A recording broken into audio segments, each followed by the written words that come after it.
When will my people listen to me? I have loved you from the beginning. I cry out for your return to me. Deuteronomy 7th chapter, and the 6th verse reads, For thou art an holy people unto the Lord thy God. The Lord thy God hath chosen thee to be a special people unto himself, above all the people that are upon the face of the earth. The Most High God loves us and calls us his special people. Black people of Abraham, Isaac, and Jacob, you have the DNA. The reason that we have suffered back and forth since the beginning is because of our disobedience. When will we realize this? Exodus, the 2nd chapter, 24 through 25 says, And God remembered his covenant with Abraham, Isaac, and Jacob. So God looked on the sons of Israel, and God took notice.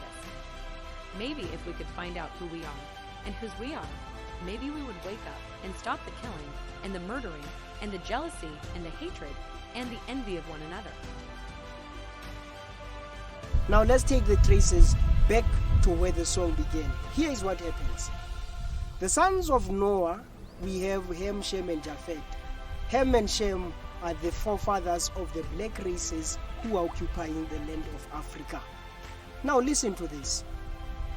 There's a tribe of people in Lesotho called Bafokeng, whom we trace back up to the land of Egypt, who came down, as history tells us, traveling over the lands, crossing the big lakes and the rivers, descending their way down to the south, of which history somehow to an extent would get us to the time of the man called Joseph. In the Bible, in his time there was a pharaoh who was a Hyksos, as far as history is concerned, when you read from that book, From Babylon to Timbuktu.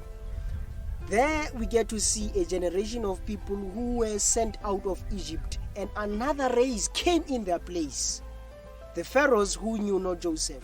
The Hyksos are relatives to what to call the Hebrew people, of which, per suspicion, Bafokeng traced their roots back in Egypt, and they did not come here per will, but something bad happened. They took them out, they sent them out of Egypt, of which you can say the Hyksos of that time are the Bafokeng, who are now residing south of the equator. We have other Bantu language speaking people in and amongst us, whose origins we trace back into the land of Yoruba and the Ashanti west of Africa.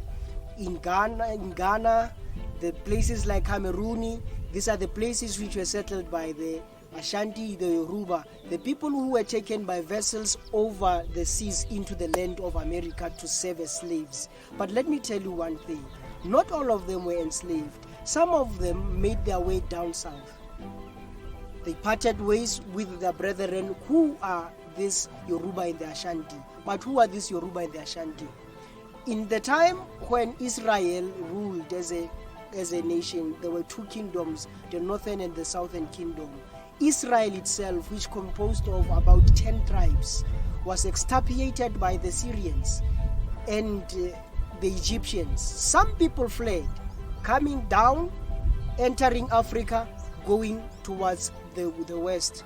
They occupied those places and they were called the Yoruba and the Ashanti. These are some of the tribes which we are talking about, from whom the Bantu speaking people who are relatives also broke away, descending their way down to the south of the equator. Here we are today, the multifaceted people, multicultured people who are still having the traces of Bible issues in them, the traces of Hebrewism in them,